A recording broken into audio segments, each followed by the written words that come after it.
जब भी तेलंगाना में चुनाव हुआ जरूर डबल इंजन सरकार बनने का मैं आपको पूरा विश्वास दिलाता हूं। उत्तराखंड में भी जिस तरह आज भारतीय जनता पार्टी पूरे के पूरे सीट हासिल किया, इसलिए मैं बार बार चुनाव के समय में मैं तेलंगाना के अलावा कई राज्यों में भी मेरा प्रवास हुआ। जहां भी देखो कांग्रेस का दो ही नारा था, संविधान और उसके बाद आरक्षण का मुद्दा। मैं पूछना चाहता हूं आरक्षण के बारे में, आज कांग्रेस का कोई नैतिक हक नहीं है आज बात करने की। मोदी जी सरकार आरक्षण के बारे में सिर्फ 10 साल के अंदर कोई आरक्षण घटा नहीं, बदला। और आज मोदी जी ने SC, ST, OBC के अलावा आज 33% महिलाओं के लिए आरक्षण दिया गया। ये मोदी जी सरकार, जो असंभव मानते थे आप, संभव करके दिखाया। आप 10 साल में यूपी में रहने के बाद भी नहीं दिया, ये अलग आरक्षण दिया गया। उत्तराखंड ने SC, ST, OBC के अलावा सवर्णों के लिए जो गरीब परिवार के थे उनके आर्थिक रूप से उनको भी अलग आरक्षण दिया। उसके अलावा और 10% EWS को दिया गया। उत्तराखंड ने 70 साल से जो आरक्षण नहीं था, 370 धारा हटाने के बाद जम्मू कश्मीर में पहली बार SC, ST, OBC को आरक्षण दिया जा रहा। ये मोदी जी का सरकार। इसलिए मैं ज्यादा समय नहीं लेते हुए आप कितने प्रचार करें, दुष्प्रचार करें, आप फेक वीडियो बनाए, प्राइम मिनिस्टर का किस तरह फेक वीडियो बनाकर और दुष्प्रचार करें चुनाव के समय में। उसके बाद गृह मंत्री के बाद ये आरक्षण के बारे में किस तरह आप फेक वीडियो बनाकर आपके कांग्रेस के सोशल हैंडल्स के माध्यम से दुष्प्रचार करने के बाद भी आज जनादेश आज एनडीए के ओर दिया गया। इसलिए मैं आपका ज्यादा समय नहीं लेते हुए, मोदी जी सरकार का जो संकल्प है विकसित भारत, आपका जो है विभाजित भारत, लोग आज विकसित भारत के आज अनुकूल जो जनादेश गिराया गया। इसलिए मैं आपका जो आज ये प्रस्ताव रखा गया महामहिम राष्ट्रपति का, उसका समर्थन करते हुए मैं धन्यवाद आपको, बहुत बहुत धन्यवाद।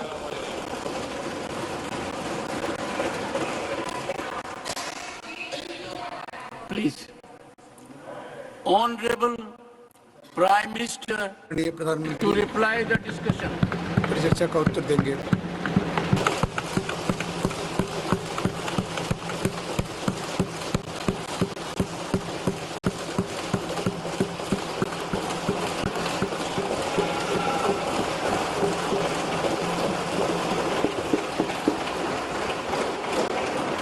आदरणीय सभापति जी, राष्ट्रपति जी के अभिभाषण पर धन्यवाद देने के लिए मैं भी इस चर्चा में शामिल हुआ हूं। राष्ट्रपति महोदया के भाषण में देशवासियों के लिए प्रेरणा भी थी, प्रोत्साहन भी था और एक प्रकार से सत्य मार्ग को पुरस्कृत भी किया गया था। आदरणीय सभापति जी, पिछले 2-2.5 दिन में इस चर्चा में करीब 70 माननीय सांसदों ने अपने विचार रखे हैं। इस चर्चा को समृद्ध बनाने के लिए राष्ट्रपति महोदया के अभिभाषण को व्याख्यायित करने में आप सभी माननीय सांसदों ने जो योगदान दिया है, इसके लिए मैं आप सबका भी आभार व्यक्त करता हूं।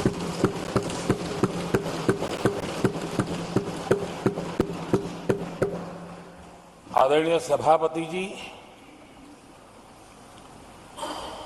भारत की आजादी के इतिहास में हमारी संसदीय लोकतांत्रिक यात्रा में बहुत दशकों के बाद देश की जनता ने एक सरकार को तीसरी बार देश की सेवा करने का अवसर दिया।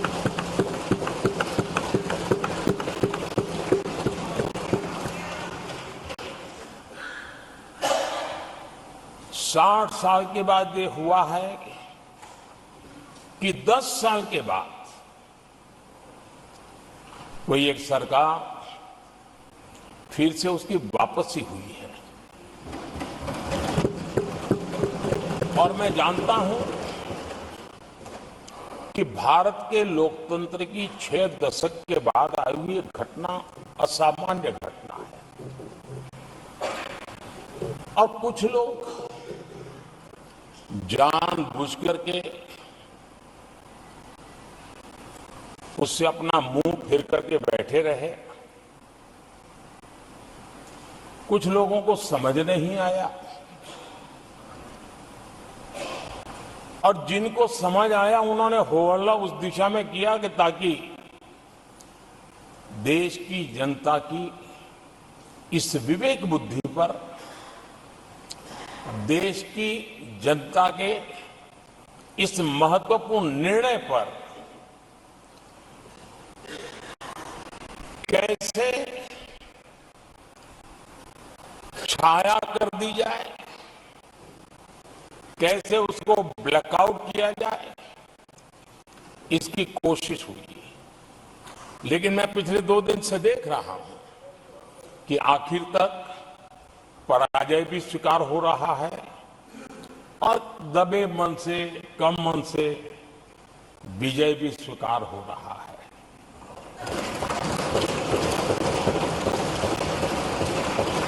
आदरणीय सभापति जी, कांग्रेस के हमारे कुछ साथियों को मैं हृदय से धन्यवाद करना चाहता हूं, क्योंकि नतीजे आए तब से हमारे एक साथी की तरफ से मैं देख रहा था, उनकी पार्टी उनको समर्थन तो नहीं कर रही थी, लेकिन अकेले झंडा लेकर दौड़ रहे थे। और मैं कहता हूं, वो जो कहते थे उनके मुंह में घी शक्कर। और ये मैं क्यों कह रहा हूं?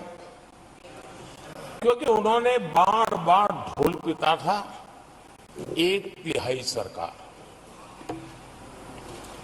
इससे बड़ा सत्य क्या हो सकता है कि हमारे 10 साल हुए हैं, 20 और बाकी है। 1/3 हुआ है, 1/3 हुआ है, 2/3 बाकी है। और इसलिए उनकी इस भविष्यवाणी को लिए मैं उनके मुंह में घी सकता।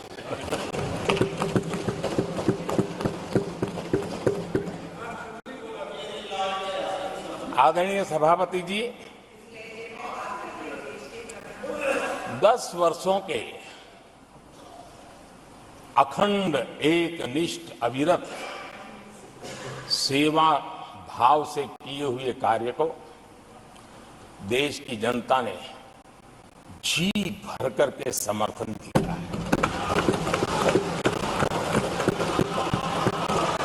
देश की जनता ने आशीर्वाद दिए हैं। आदरणीय सभापति जी, इस चुनाव में देशवासियों की विवेक बुद्धि पर गर्व होता है, क्योंकि उन्होंने प्रोपेगेंडा को परास्त कर दिया है।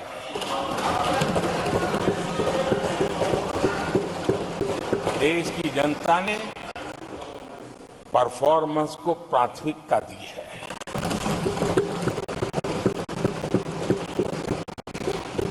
भ्रम की राजनीति को देशवासियों ने ठुकराया है और भरोसे की राजनीति पर विजय की मोहर लगा।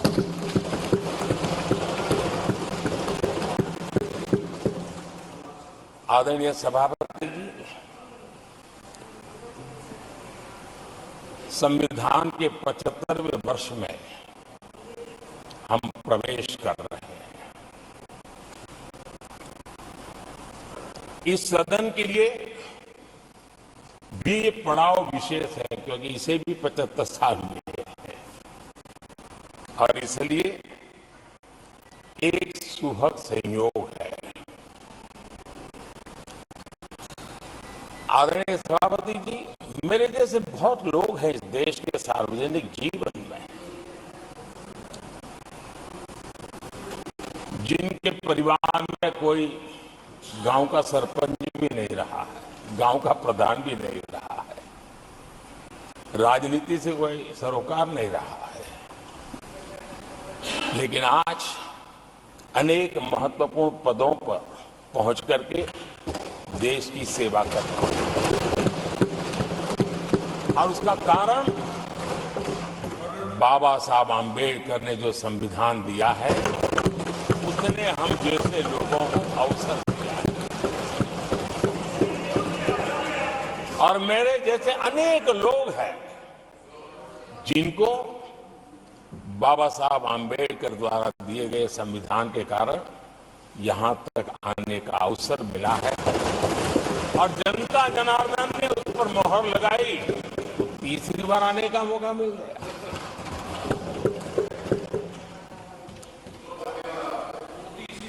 आदरणीय सभापति जी, संविधान हमारे लिए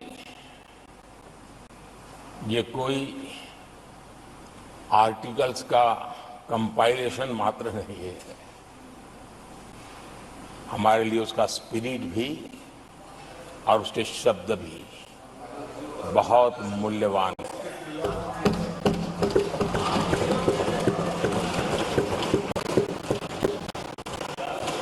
और हमारा मानना है कि किसी भी सरकार के लिए,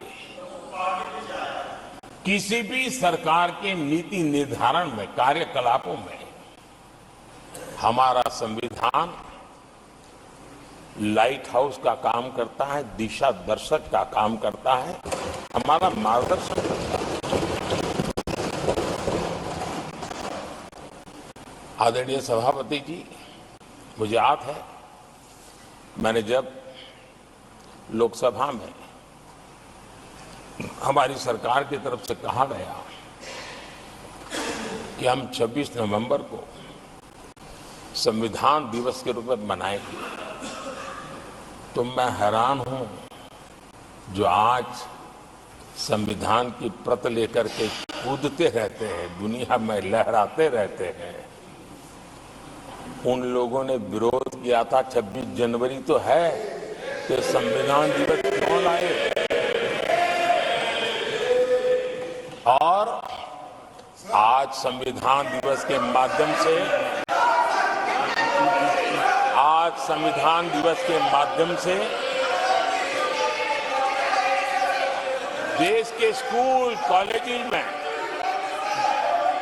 संविधान की भावना को, संविधान की रचना में क्या भूमिका रही है, देश के गणमान्य महापुरुषों ने संविधान के निर्माण में किन कारणों से कुछ चीजों को छोड़ने का निर्णय किया, किन कारणों से कुछ चीजों का स्वीकार करने का निर्णय किया, इसके विषय में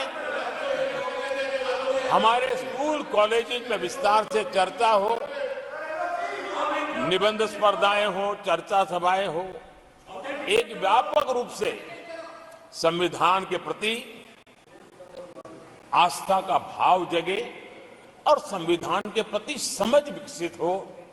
देशवासियों के लिए आने वाला पूरा कालखंड संविधान हमारी सबसे बड़ी प्रेरणा रहे, इसके लिए हम कोशिश करते रहे हैं। और अब जब 75 वर्ष में प्रवेश कर रहे हैं तो हमने इसे एक जन उत्सव के रूप में राष्ट्रव्यापी उत्सव मनाने का तय किया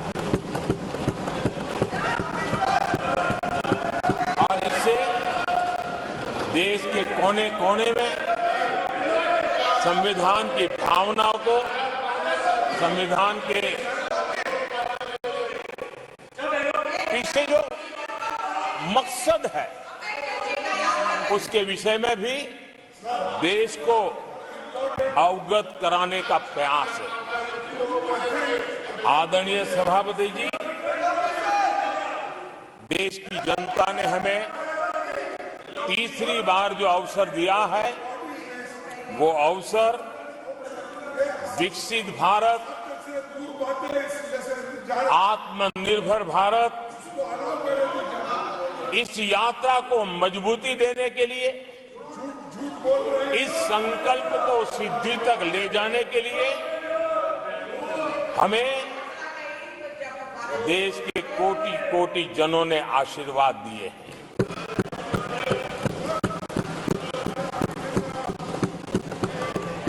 आदरणीय सभापति जी, ये चुनाव 10 वर्ष की सिद्धियों पर तो मोहर है ही, लेकिन ये चुनाव भविष्य के संकल्पों के लिए भी देश की जनता ने हमें चुना,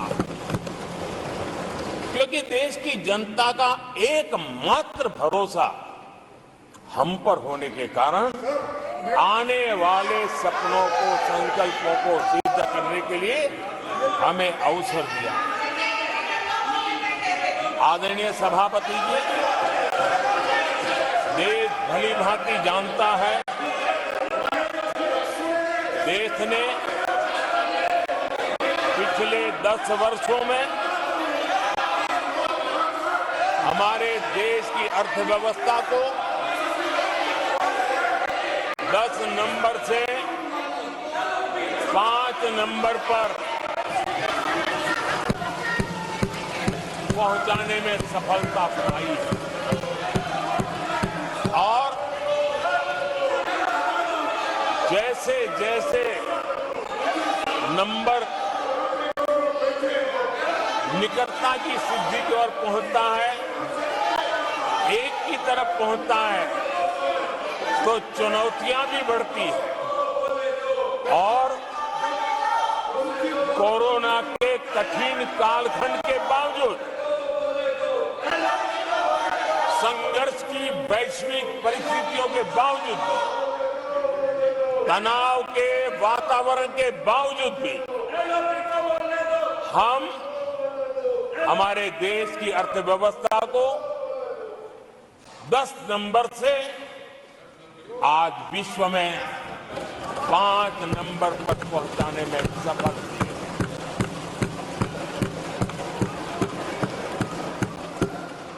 इस बार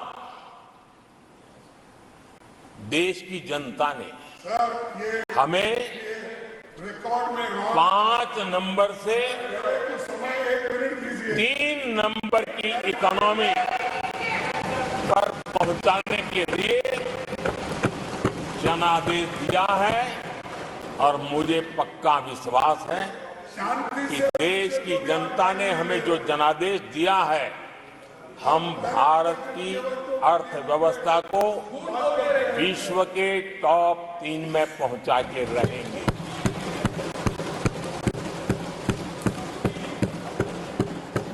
मैं जानता हूं आदरणीय सभापति जी, यहां कुछ ऐसे विद्वान हैं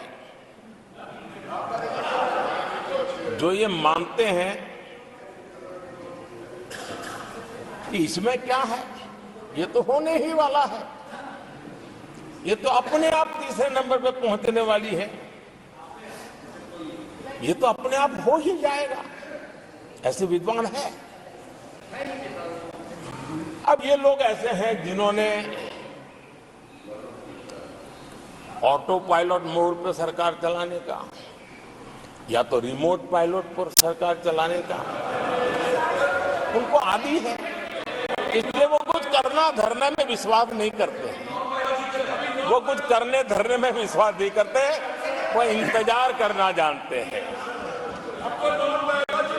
लेकिन हम परिश्रम में कोई कमी नहीं रखते।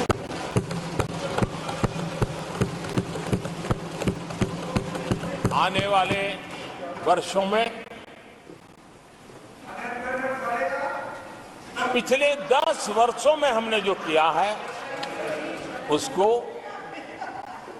गति भी बढ़ाएंगे, उसका विस्तार भी बढ़ाएंगे और गहराई भी होगी, ऊंचाई भी होगी और हम इस संकल्प को पूरा करेंगे। आदरणीय सभापति जी, चुनाव के दरमियान मैं देशवासियों को कहता था कि जो 10 साल हमने काम किया है, हमारे जो सपने और संकल्प है उसके हिसाब से तो ये एपेटाइजर है, मेन कोर्स तो अभी शुरू हुआ।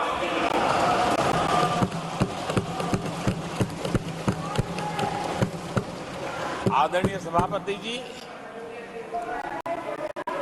आने वाले 5 साल मूल सुविधाओं के सैचुरेशन के और हम एक सामान्य नागरिक की जो रोजमर्रा की जिंदगी की आवश्यकताएं होती हैं, एक गरिमापूर्ण जीवन जीने के लिए जिन व्यवस्थाओं की, जिन सुविधाओं की, जिस प्रकार के गवर्नेंस की आवश्यकताएं होती हैं, हम इन मूलभूत सुविधाओं के सैचुरेशन का युग के रूप में उसको परिवर्तित करना चाहते हैं। आदरणीय सभापति जी, आने वाले 5 वर्ष गरीबों के खिलाफ निर्णायक लड़ाई के हैं। आने वाले 5 वर्ष गरीबी के खिलाफ गरीबों की लड़ाई, और मैं मानता हूं गरीब जब गरीबी के खिलाफ लड़ाई के लिए एक सामर्थ्य के साथ खड़ा हो जाता है तो गरीबों की गरीबी के खिलाफ की लड़ाई सफलता को प्राप्त करती है। और इसलिए आने वाले 5 साल गरीबी के खिलाफ लड़ाई के निर्णायक वर्ष है और यह देश गरीबी के खिलाफ लड़ाई में विजयी होकर के रहेगा। ये पिछले 10 साल के अनुभव के आधार पर मैं बहुत विश्वास से कह सकता हूं।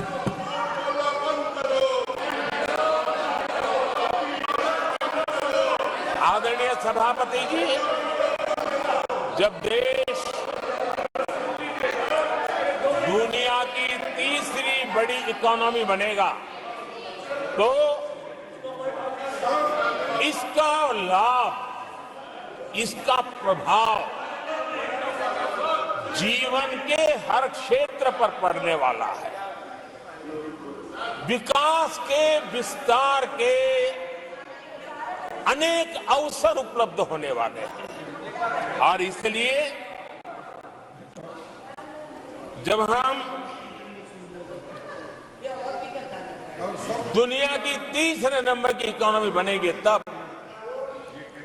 भारत के हर स्तर पर सकारात्मक प्रभाव तो होगा, लेकिन वैश्विक परिवेश में अभूतपूर्व प्रभाव पैदा होने वाला है।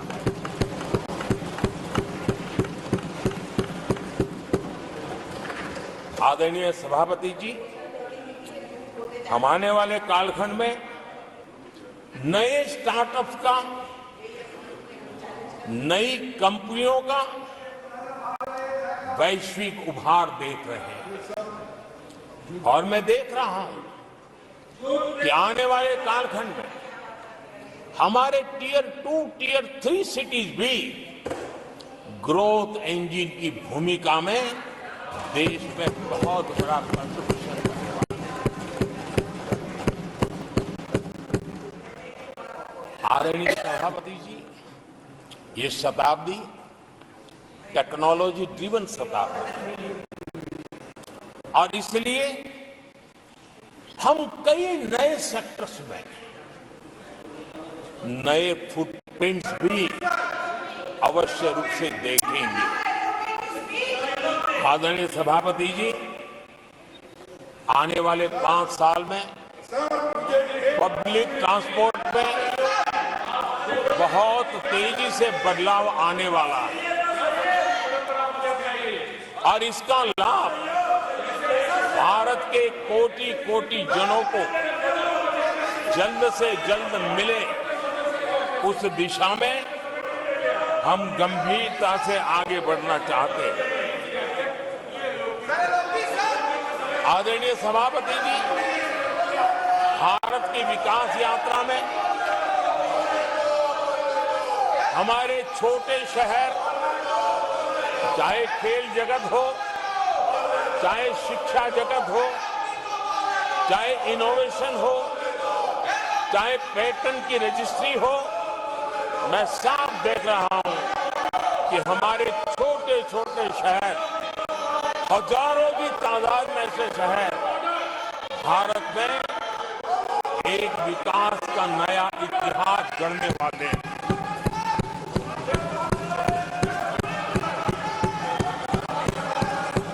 आदरणीय सभापति जी, मैंने पहले भी कहा है कि भारत के विकास यात्रा में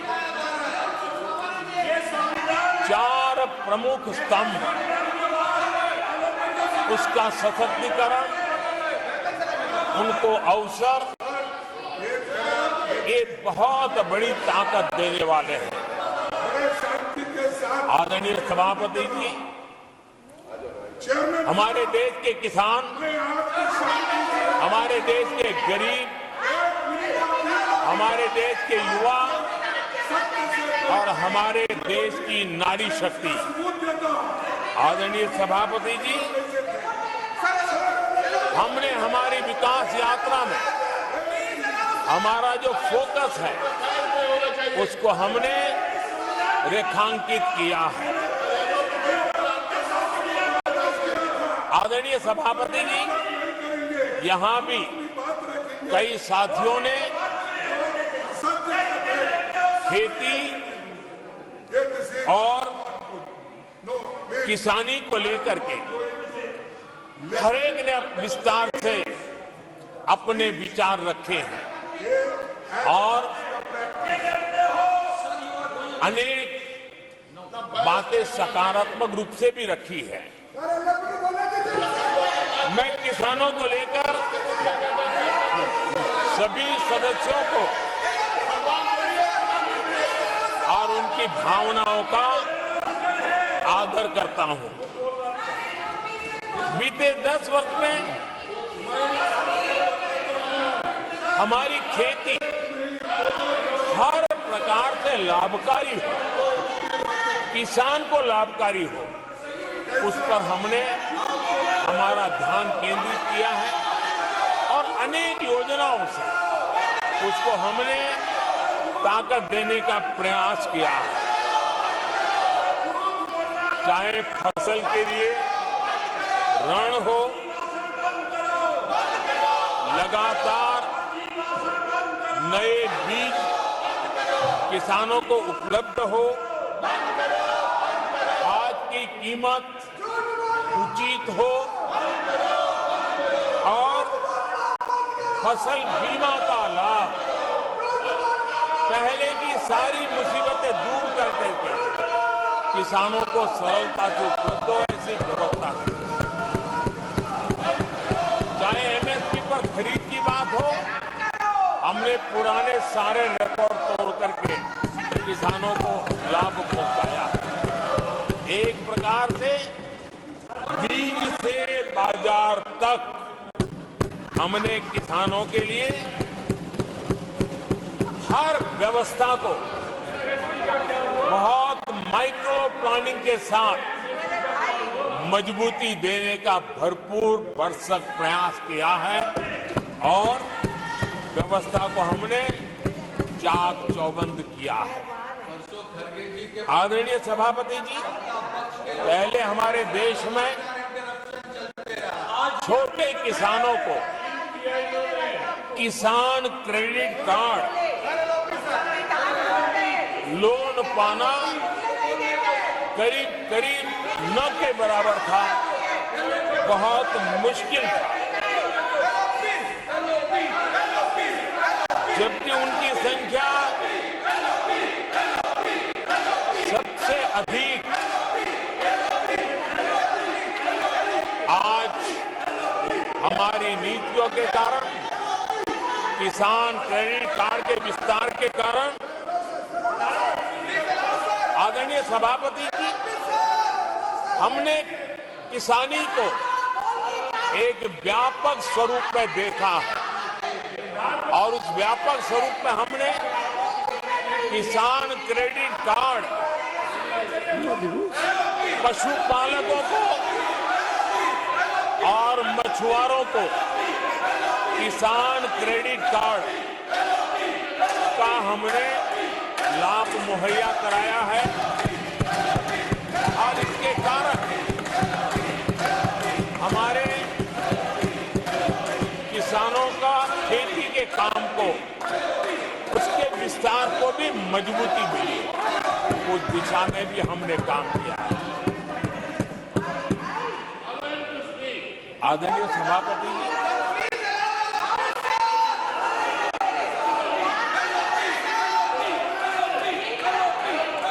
कांग्रेस के कार्यकाल में 10 साल में एक बार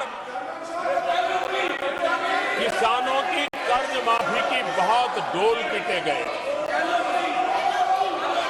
और एक बढ़ चढ़ करके बातें बता करके किसानों को गुमराह करने का भरसक प्रयास किया गया था।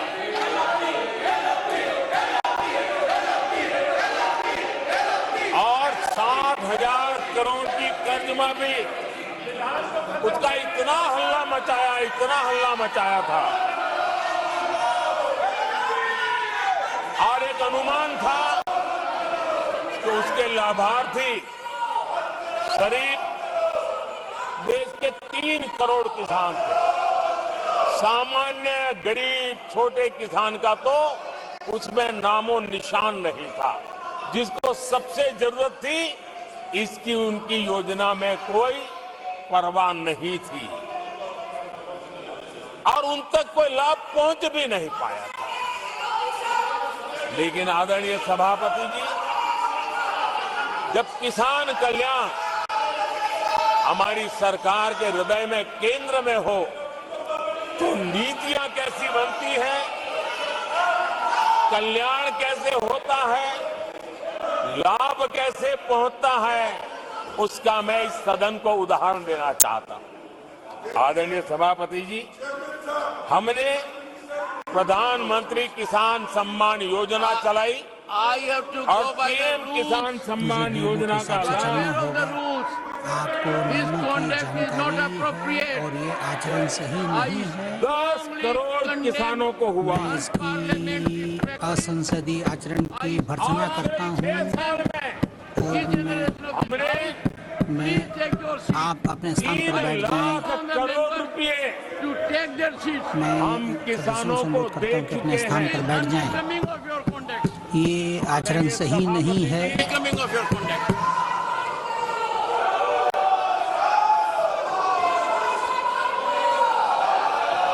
आदरणीय सभापति जी,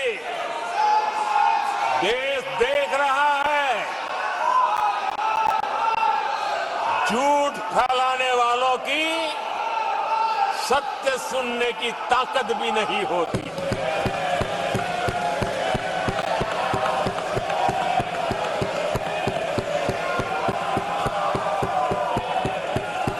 जिनका सत्य से मुकाबला करना, इसके लिए जिनके हौसले नहीं है, वो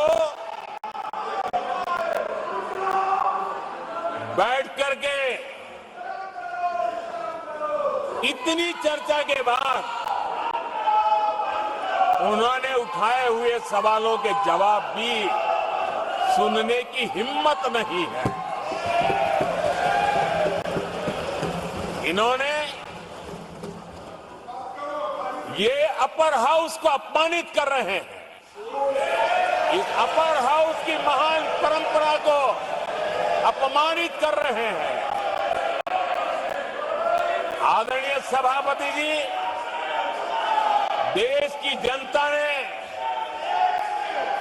हर प्रकार से उनको इतना पराजित कर दिया है कि अब उनके पास गली मोहल्ले में चीखने के सिवाय कुछ बचा नहीं।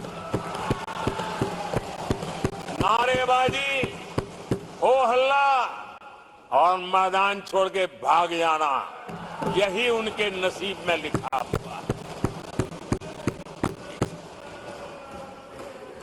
माननीय सदस्यगण, अत्यंत दर्दनाक, पीड़ादायक